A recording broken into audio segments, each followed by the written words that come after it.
हनुमानगढ़ जिले के अंदर बेमौसमी बरसात और ओलावृष्टि के बीच जहां एक और फसलों का नुकसान हुआ है, इन फसलों के नुकसान को देखते हुए कई गांवों के अंदर पूर्व सिंचाई मंत्री डॉक्टर राम प्रताप के द्वारा कल यहां एक और किसानों के बीच पहुंचकर जायजा लिया गया था। वहीं दूसरी ओर बीजेपी के प्रतिनिधिमंडल अमित साहू के नेतृत्व में कलेक्टर को एक मुख्यमंत्री के नाम का ज्ञापन सौंपा गया, जिसके अंदर फसल खराबे को लेकर चिंता जाहिर करते हुए किसानों को मुआवजा अतिशीघ्र गिरदावरी करवाते हुए दिलाने की मांग बीजेपी के प्रतिनिधिमंडल के द्वारा की गई है।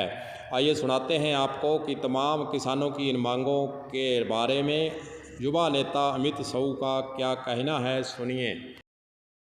आज भारतीय जनता पार्टी द्वारा हम लोगों ने माननीय कलेक्टर महोदय के माध्यम से मुख्यमंत्री जी को एक ज्ञापन दिया, जिसमें जो पिछले 3-4 दिन में जो फसल एकदम पक्के तैयार खड़ी थी और उस पे प्रकृति की मार ओलावृष्टि के रूप में और अति जो बरसात हुई काफ़ी जगह, उस संबंध में हम लोगों ने ज्ञापन दिया।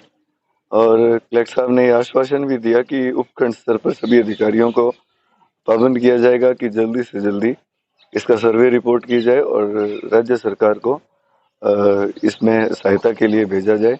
उम्मीद है कि जो धरती पुत्र जो किसान इस उम्मीद में था कि 6 महीने की फसल उन लोगों ने बोई, 6 महीने तक इंतजार किया और इस उम्मीद में था कि अच्छी पैदावार होगी। पिछला जो नरमे की फसल थी वो किसी कारणवश खराब हो गई थी और ये उम्मीद थी जमींदारों को इस फसल में उनका कुछ ना कुछ भला होगा, पर प्रकृति के आगे किसी का बस नहीं और प्रकृति की मार जो हुई है उसकी वजह से उनको नुकसान भी हुआ है। तो उम्मीद है कि राज्य सरकार सकारात्मक कदम उठाते हुए किसानों की इस जो नुकसान हुआ है इसमें मदद करेगी। अगर राज्य सरकार की तरफ से ऐसा कोई ठोस कदम नहीं उठाया जाता तो भारतीय जनता पार्टी निश्चित तौर पे आंदोलन करने में भी पीछे नहीं हटेगी। भारतीय जनता पार्टी के जो सभी अलग अलग विधानसभा में जो हम लोगों के जो प्रतिनिधिगण हैं वो सब घूम रहे हैं। कल भी डॉक्टर साहब मोहन मगरिया, रणजीतपुरा और आसपास के 2-4 गांवों में गए थे जहां ओलावृष्टि से ज़्यादा नुकसान हुआ। और उन्होंने ये बताया कि निश्चित तौर पे फसल का नुकसान हुआ और किसानों को इसका उचित मुआवजा मिलना चाहिए। मौके पे उन्होंने अधिकारियों से, कलेक्टर साहब से बात करके भी इस बारे में अवगत करवाया था और उनको कलेक्टर साहब ने आश्वासन भी दिया कि इस पे अतिशीघ्र कार्रवाई की जाए। देखिए, इस बारे में हम लोगों ने आज यहाँ कलेक्टर साहब के माध्यम से मुख्यमंत्री जी को एक ज्ञापन दिया है। उसमें सरसों खरीद और गेहूं की खरीद दोनों में उसकी प्रक्रिया का सरलीकरण किया जाए। साथ ही साथ जो अनावश्यक रूप से जो दस्तावेज मांग रहे हैं, गिरदावरी ऑनलाइन, जिस तरह से जमाबंदी ऑनलाइन है, गिरदावरी भी ऑनलाइन है, फिर भी आप पटवारियों के पास जाके चक्कर लगा के इस टाइम किसान खुद इतना काम में व्यस्त है और ऊपर से मौसम का डर उसको हमेशा सताए रहता है। वो पटवारियों के ऑफिस के चक्कर काटता रहेगा तो इसमें उनको अनावश्यक रूप से परेशानी होगी।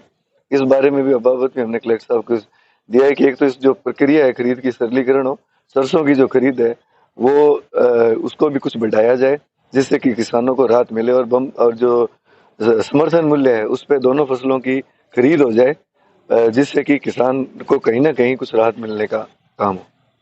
हनुमानगढ़ जिले के अंदर सरकारी खरीद का मुद्दा भी किसानों की तरफ से बार बार उठाया गया है। बीजेपी के द्वारा भी यह मुद्दा मुख्यमंत्री को ज्ञापन भेजकर उठाया गया। अब देखना यही है कि खराबे की फसलों का मुआवजा और सरकारी खरीद, जो सरसों की सरकारी खरीद है और गेहूं की आगे सरकारी खरीद आने वाली है, उसके लिए राज्य सरकार के स्तर से क्या प्रबंध किए जाते हैं। कलम न्यूज़ के लिए गुरुदेव सिंह सैनी की रिपोर्ट।